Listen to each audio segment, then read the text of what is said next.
काँग्रेसचे प्रदेशाध्यक्ष नाना पटोलेंविरोधात भाजप आक्रमक झालेली आहे। आज राज्यभर नाना पटोले यांच्या विरोधात भाजप युवा मोर्चा आंदोलन करण्यात येत आहे।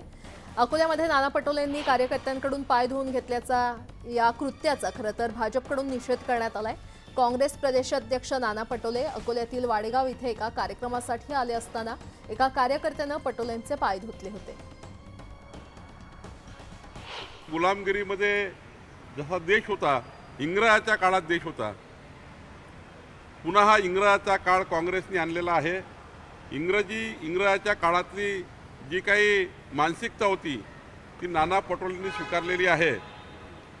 नाना पटोलेचा मी निषेध करतो आणि खरं तर नाना पटोले यांनी आपल्या पदाचाही अपमान केला आहे, व्यक्ती म्हणून स्वतःचाही त्यांनी आपला अपमान केला आहे।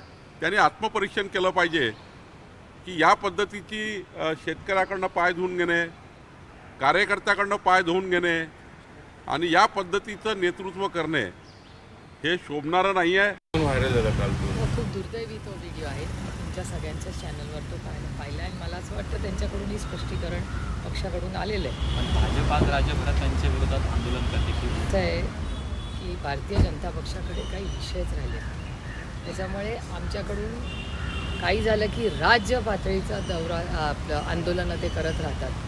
त्याच्यामुळे सत्तेत असलेल्या पक्षाकडे मूळ मुद्दे नीटची परीक्षा, महागाई, बेरोजगारी, भ्रष्टाचार या विषयांवर पडदा टाकायचा याच्यासाठी भारतीय जनता पक्षाचे अतिशय केविलवाणी प्रयत्न